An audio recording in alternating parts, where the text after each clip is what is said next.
molt breu,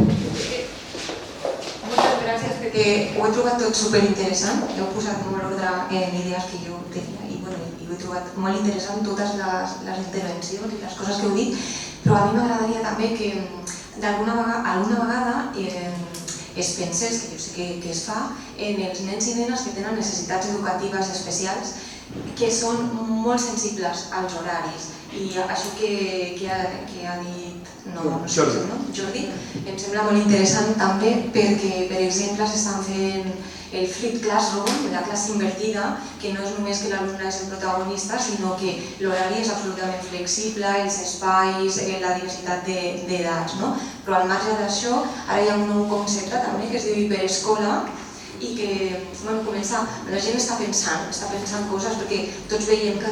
hi ha alguna cosa que no funciona molt bé, però sobretot insistir en això,